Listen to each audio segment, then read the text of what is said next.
Hello guys, welcome back to my YouTube channel lovely K drama explanation. आज मैं according to be a dog episode 11 का explanation करने जा रही हूँ गाइस।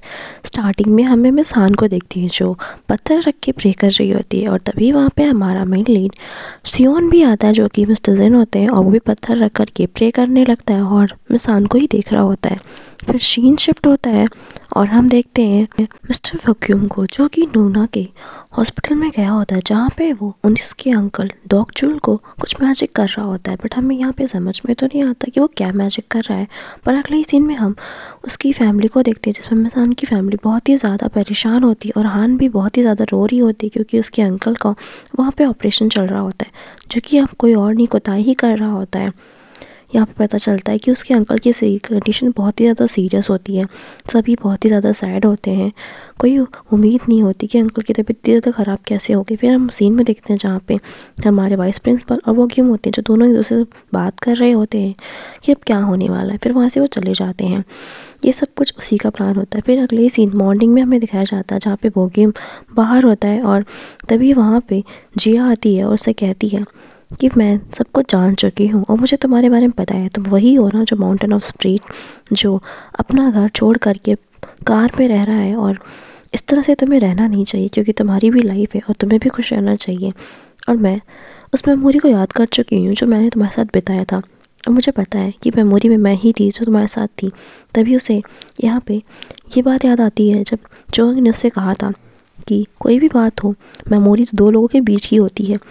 तो यही बात उसे याद आती है कि जोइंग ने मुझसे यही कहा था। जिया उससे कहती है कि तुमने जोइंग के बारे में कहा था ना मुझसे और वो लड़की, मुझे इसके बारे में सब कुछ पता चल चुका है। मैं तुम्हारी हेल्प करना चाहती हूँ और मैं तुम्हारी मदद करके तुम्हें खुश रखना चाहती हूँ। तो यहाँ पे बोगी मुझसे कहता है कि मैं नहीं चाहता कि तुम पास्ट की लाइफ यहाँ पे भी लाओ और मैं पास्ट की लाइफ में अब नहीं जीना चाहता हूँ। तो उसे जोइंग की याद आती है जब जोइंग ने उससे कहा था कि तुम्हें कोई भी प्रॉब्लम हो तो तुम मुझे याद करना, मैं तुम्हारे साथ रहूँगी।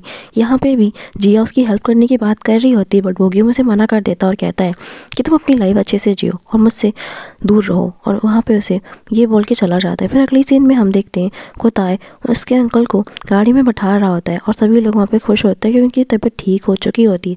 फिर तभी उसका दरवाज़ा खुलता है कार का और वहाँ पे उसके अंकल फिर से ह्यूमन रूप में आ चुके होते हैं जिसको देख के सभी लोग शॉक होते हैं और कहते हैं कि ये कैसे हो सकता है।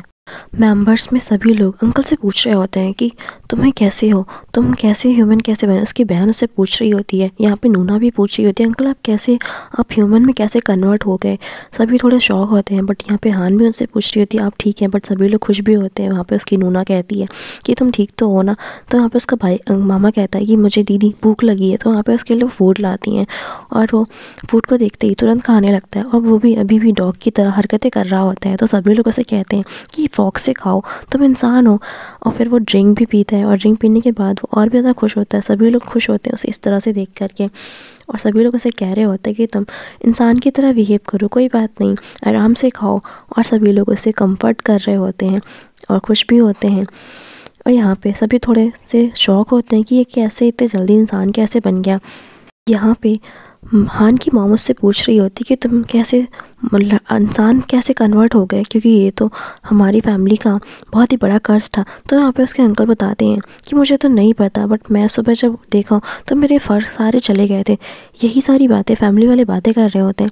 ये कैसे हो सकता है, कुछ ना कुछ तो गड़बड़ है। फिर यहाँ पे उसके फादर कहते हैं लगता है भगवान ने मरने से पहले उसे ये तोहफा दिया। तो उसकी मम्मा उस पर चिल्लाने लगती, कहती हैं तुम ऐसे कैसे कह सकते हो। फिर अगले सीन में हम देखते हैं हान की मॉम को ऑर्डर आता है तो अपने हस्बैंड को बोलती है कि जल्दी से पैक करो और मेरा भाई तैयार होगा ऑर्डर डिलीवरी करने के लिए। बट वहाँ पे भी वो डॉगी की तरह बिहेव कर रहा होता है। तो नूना और हान उससे कहते हैं अंकल आप अच्छे से ह्यूमन की तरह बिहेव करो, ये आपके हाथ हैं और आपको अपने हाथों से काम करना है, ओके। वहाँ पे उसको गुड लक बोलते हैं। तभी उसके अंकल उन दोनों से कहते हैं कि मैंने तुम दोनों को बड़े होते तो सही से नहीं देखा, तुम्हारी केयर भी नहीं कर पाया। नूना अपना अच्छे से ख्याल रखना। और हान को उसके बॉयफ्रेंड होने के लिए बेस्ट ऑफ लक बोल रहे होते हैं। और फिर उसका हाथ देखते हैं और कहते हैं कि ये ब्रेसलेट से मुझे तो बाग की स्मेल आती है, पर ये तुम्हें किसने दिया है, क्या ये तुम्हें पता ही अच्छा है तुम्हारे लिए। और ये इससे मुझे देख के अजीब सी फीलिंग आती है। तो यहाँ पे वो चीज़ नूना भी देखने लगती है और नूना भी उससे कहती है ये तुम्हें कहाँ से मिला। फिर अगले ही सीन में हम उन दोनों को देखते हैं जो लाइब्रेरी में गए होते हैं अपनी बुक्स को देख रहे। वहाँ पे हान को एक लेटर मिलता है जो कि कर्स्ट के बारे में उसमें लिखा होता है कि ये लेटर उसे माउंटेन ऑफ स्पिरिट ने दिया था और जब तुम्हें ये याद आएगा तब हमारी मुलाकात होगी। और ये चीज़ में उसे याद आता है कि उसके ड्रीम में उसे किसी ने कर्ज दिया था। तभी ये बात को वो मिस्टर जिन से बता रही होती है। तभी वहाँ पे बोग्यूम आता और कहता है कि जिन कैसा है, तो बताती कि हाँ वो अच्छा है, वो घर पे है।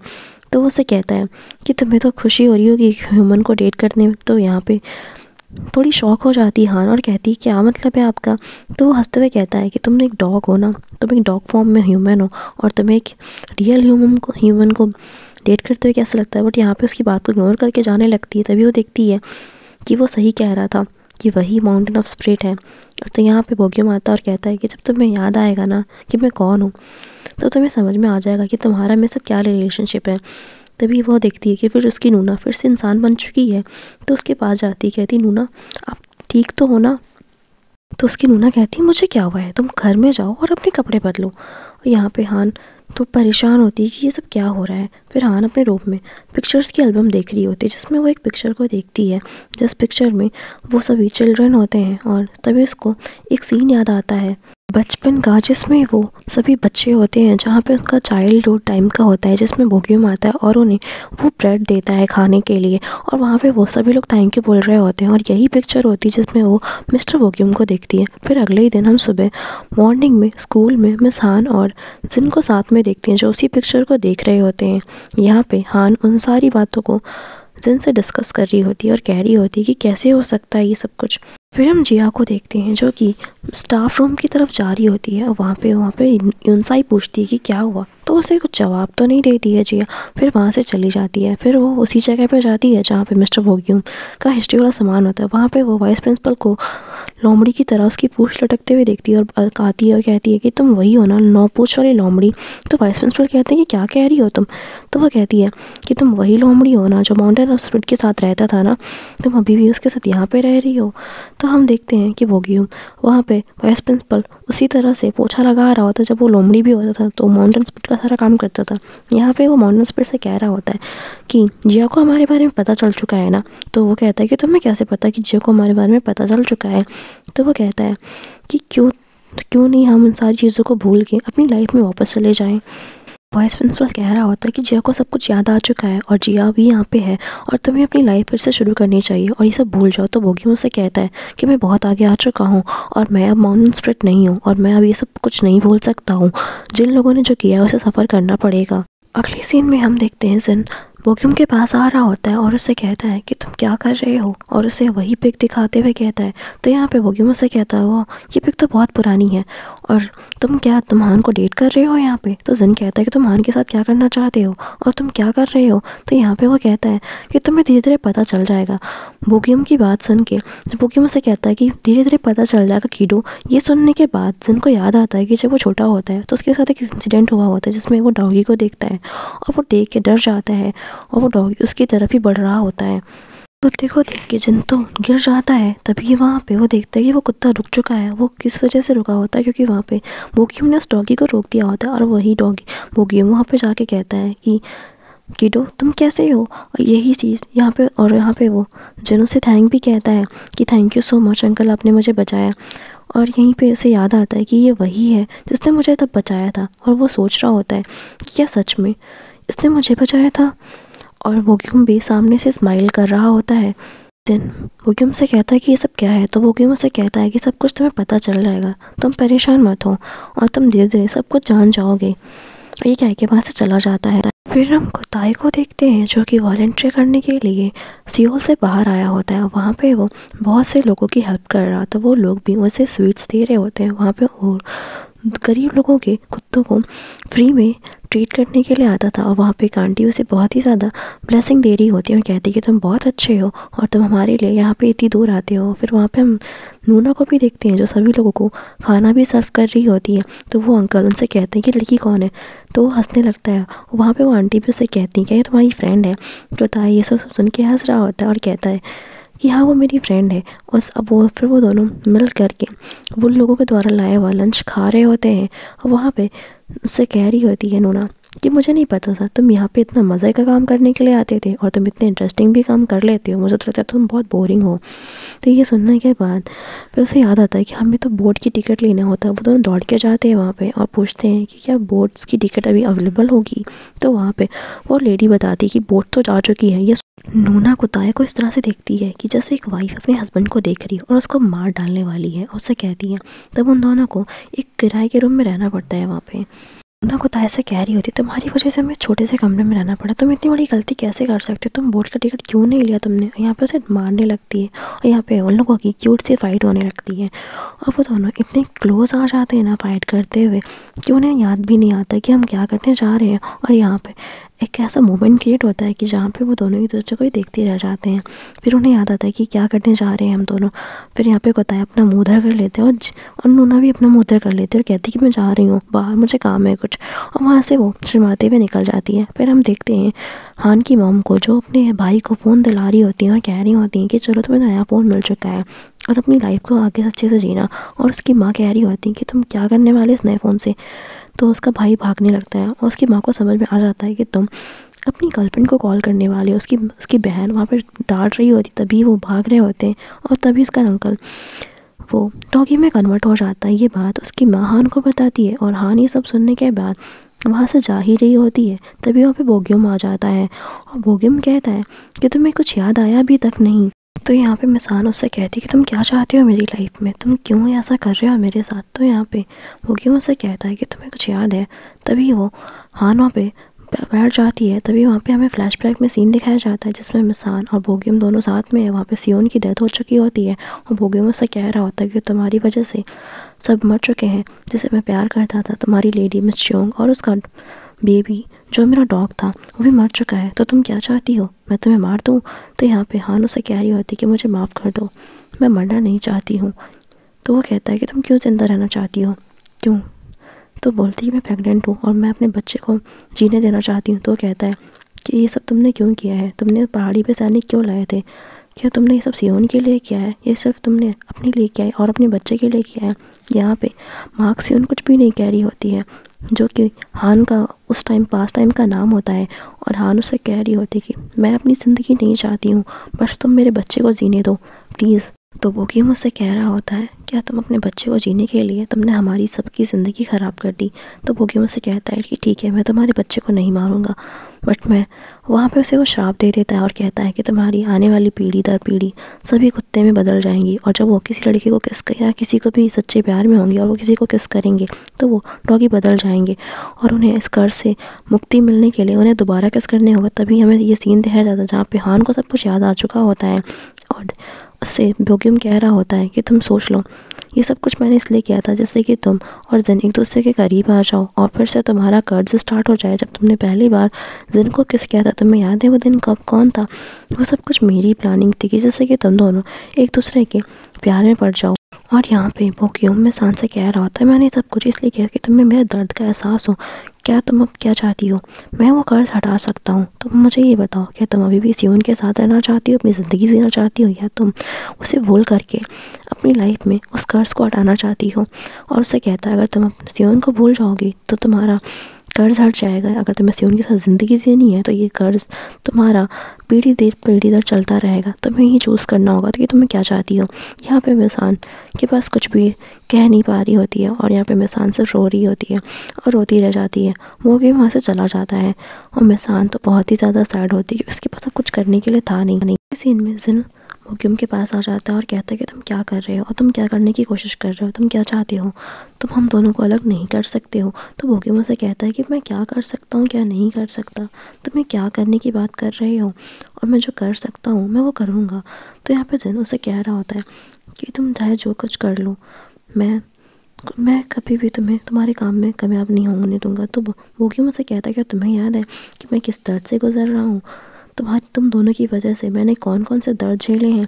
यहाँ पे ज़रा से तो कुछ नहीं कह पाता और यहाँ पे बोगी मुझसे कहता है कि मैं तुम दोनों की यादें मिटा दूंगा और तुम दोनों कभी भी दूसरे को प्यार नहीं कर पाओगे। तो यहाँ पे सियोन कह रहा होता है कि क्या तुम हमारी यादें मिटा दोगे जिससे कि हम प्यार नहीं कर सकते?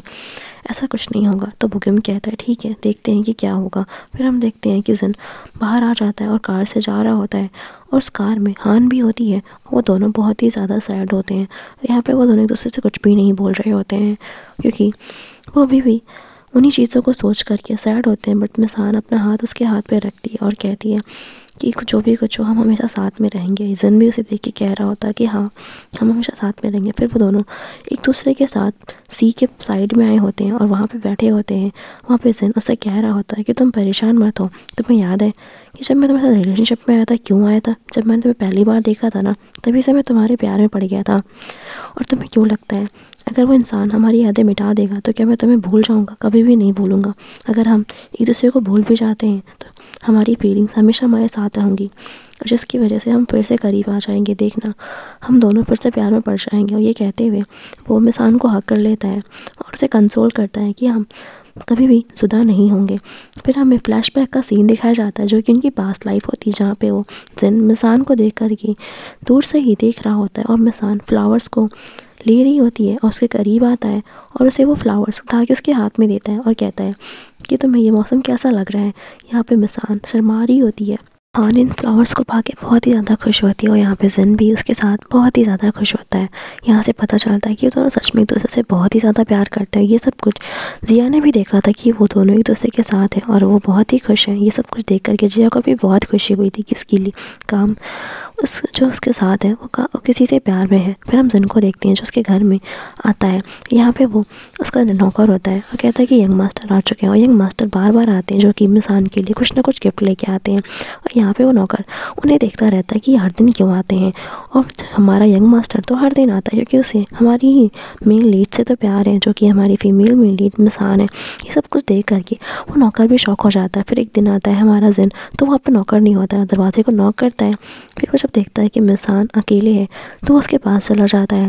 वो कपड़े सुखा रही होती है। जिन उसे ही देख रहा होता है कि वो कितनी ब्यूटीफुल लग रही है। जिन उसके करीब जाता है, उसके करीब जाके उसका हाथ धीरे से पकड़ लेता है और जैसे कि वो दोनों काफ़ी क्लोज आ जाते हैं और वो दोनों काफ़ी खुश लग रहे होते हैं। ये सब कुछ जिया ने भी देखा और जिया ये सब देख करके वहाँ से चली जाती कि जैसे कि वो दोनों एक दूसरे के साथ काफ़ी टाइम स्पेंड करें और अपनी नौकरानी को भी अपने साथ लेके जाती है। तभी हम देखते हैं कि जिया और वो दोनों शॉपिंग करके आ रहे होते हैं और जियोन उसे ही देख रहा होता है कि उसने सारा सामान लिया होता है। जिया ने ये सब देख लिया होता है और जिया ये सब देख करके हंस रही होती है और उसे भी बहुत खुशी मिल रही होती है कि फाइनली ये दोनों काफ़ी क्लोज आ चुके हैं। जिया सारा सामान ले लेती है और कहती है कि तुम्हें अपनी लाइफ को एंजॉय करना चाहिए और जाओ तुम अपनी लाइफ को एंजॉय करो। तो वहाँ से वो चली जाती है जिससे कि वो दोनों के साथ क्लोज में आ जाए। तो उस दिन उसके पास जाता है और कहता है कि चलो तुम्हारी लेडी ने तुम्हें फ्री कर दिया है, हम दोनों कहीं घूमने चलते हैं।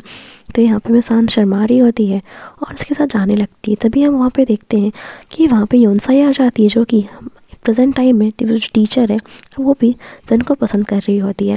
वो जिन से बहुत ही प्यार से बात कर रही होती है जिससे मिसान को बिल्कुल भी अच्छा नहीं लगता है और वो वहाँ से जिन को बोल के चली जाती है कि मुझे कुछ काम है। ये सब कुछ जिन देख रहा होता है। जिन उसे रोकने की कोशिश भी करता है बट वो नहीं रुकती है। हान बहुत ही गुस्से में चली जाती है बट जिन ये सोच रहा होता है कि वो चली क्यों गई और जिन उसे ही देख रहा होता है कि हान दिखाई नहीं दे रही है। जिया देखती है कि वो हान को ढूंढ रहा है तो वो अपनी नौकरानी को बोलती है कि चलो मुझे कहीं वॉक पे चलना है और उसके साथ बाहर चली जाती है। तब जिन देखता है कि वो दोनों बाहर हैं तो जिया उसके पास आती है और कहती है कि हम दोनों बाहर जा रहे हैं। जिन ये सब सुनने के पास जाता है और कहता है कि क्या हुआ है, तुम मुझसे बात क्यों नहीं कर रही हो, क्या तुम अभी भी मुझसे नाराज़ हो? तो यहाँ पे हान उससे पूछती है कि वो लड़की कौन थी। तो इतने उसे बता रहा हो तो उससे मेरा रिश्ता तय होने वाला है।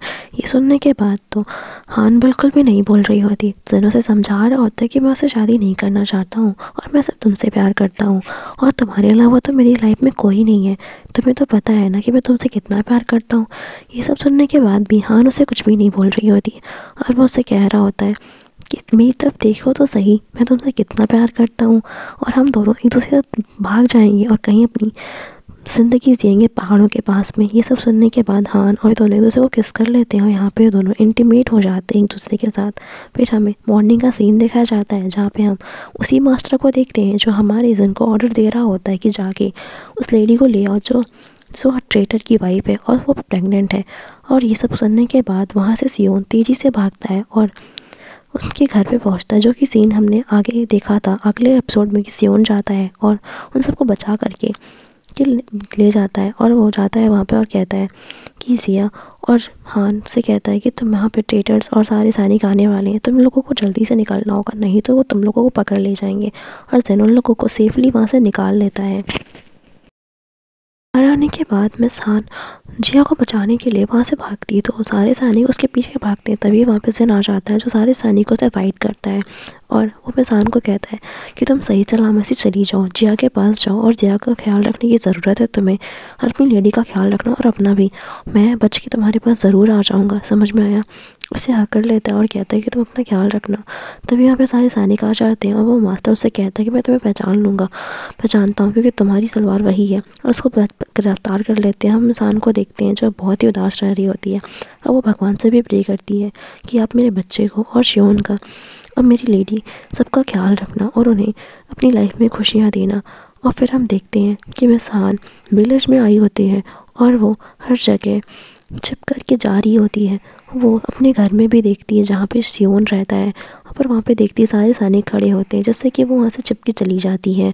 तभी हम अगले सीन में देखते हैं जहाँ पे जिया उसे कह रही होती है कि तुम्हारा बच्चा कैसा है। जिया उसे कह रही है हाँ वो ठीक है पेट में। तो जिया उसे कह रही है तो मैं सियोन के बारे में कुछ पता चला कि वो कहाँ है और कैसा है। तो जिया बताती है हान की मुझे नहीं पता। जिया उसे कह रही होती है कि तुमने मेरे बच्चे का क्या नाम सोचा है। तो हान कहती है अगर लड़का होता है तो मैं उसका नाम सोचूंगी, अगर लड़की होती है तो मैं तुम्हारा नाम रखूँगी क्योंकि तुम्हारा नाम तो बहुत ही प्यारा है। फिर अगले सीन में हम नौपुर लोमड़ी हमारे वाइस प्रिंसिपल को देखते हैं जब मछली पकड़ रहे होते हैं। वहाँ पे वो भोगेम से कह रहे होते हैं कि क्या तुम्हें माकसून पे विश्वास करना है। माकसून तुम्हें लगती है कि वो विश्वास के लायक है, वो हमेशा गांव जाती रहती है, मुझे नहीं लगता वो विश्वास के लायक है। तो यहाँ पे भोगेम से बताता है कि वो मेरी प्यार की नौकरानी है, उसकी बहुत अच्छी दोस्त है और वो बहुत ही अच्छे से उसका ख्याल रखती है। मुझे उस पर विश्वास है कि चोइंग ने बताया था मुझे कि वो पेट से है और वो उसका बहुत अच्छे से ख्याल रखती है। दोनों काफ़ी खुश हैं, तो मुझे उसे कैसे धोखा दे सकती है। तो यहाँ पे वाइस प्रिंसिपल कह रहा होता है कि जो औरत पेट से होती है वो अपने बच्चे की खातिर कुछ भी कर सकती है, वो अगर हमें धोखा देगी तो क्या होगा। तो वो इस बात को सोच रहा होता है और कहता है कि देखा जाएगा, ऐसा तो कुछ नहीं होगा। फिर हम अगले सीन में देखते हैं कि हान विलेज में आई होती है और वह सैनिक से पूछ रही होती है कि सियोन कैसा है। तो वो बताता है कि सियोन को गिरफ्तार करके रखा गया है और उसे पनिशमेंट मिलने वाली है। सुनने के बाद हान बहुत ही ज़्यादा परेशान हो जाती है सियोन के लिए और उससे कह रही होती है कि प्लीज़ सैनिक मेरी एक हेल्प कर दो, प्लीज़ मेरी बात करा दो, एक बार मुझे मिलने दो। तो वो मना कर रहा होता है कि ये नहीं हो सकता, ये बहुत बड़ी। तो वो कहती कि ठीक है तुम ये गिफ्ट उसे दे देना और ये जा। तभी हम देखते हैं कि मास्टर सियोन से कह रहा होता है कि तुमने अगर उस लेडी का पता नहीं बताया कि वो कहाँ है। ये सब कुछ जिया भी सुन रही होती है और जिया ये सब कुछ हान सुन रही होती है। हान को बहुत ही ज़्यादा बुरा लगता है सियोन के लिए। तभी वहाँ पे वो सैनिक सियोन को वो पॉट ला के देता और कहता है कि ले लो, ये तुम्हारे लिए किसी ने दिया है। तो वो जने से देखता और कहता है कि किसने दिया है। तो सैनिक कहता है किसी लड़की ने दिया है, वो वुमेन प्रेग्नेंट थी। ये सब सुनने के बाद क्या वो वुमेन प्रेग्नेंट थी, मुझे उस औरत से मिलना है, प्लीज़ तुम मुझे बाहर जाने दो।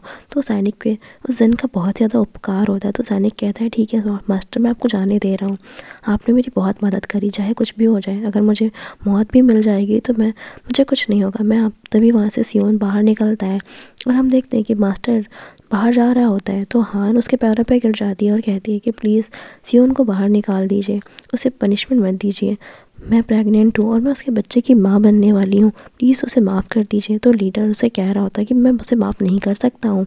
तो यहाँ पे हान ज़ोर से चिल्लाती है और कहती है कि मुझे पता है कि वो लेडी कहाँ रहती है। तो मास्टर उसके पास आ जाता है और कहता है कि अगर तुमने झूठ बोला है तो मैं तुम्हें बहुत बड़ी पनिशमेंट दूंगा। तो हान यहाँ पे सारी सच बता देती है। तभी हान को उठती है, ये हान का ड्रीम होता है जिसमें हान को पता चल जाता है कि हान ने ही सब बताया होता है कि पहाड़ी पे रहती थी। हान अपने घर से बाहर जा रही होती है। फिर हम जिन को देखते हैं जो कि कॉलेज में होता है, वहाँ पे हान भी कॉलेज में ही होती है। वो दोनों साइड से जा रहे होते हैं बट वो दोनों एक दूसरे को बिल्कुल भी नहीं पहचान पाते और उन्हें कुछ भी नहीं याद होता कि उन दोनों के फीलिंग्स क्या है। वो दोनों बिल्कुल इग्नोर करके स्ट्रेंजर्स की तरह जा रहे होते हैं। इसका मतलब वो कि हमने जो श्राप दिया था वो हो जाता, बट यहाँ पे हमारा मेन लीड जाते हुए उसे ही देख रहा होता है मिसान को। यहीं पे हमारे इस ड्रामे की एंडिंग हो जाती है guys. Thank you for watching guys, please subscribe my channel guys.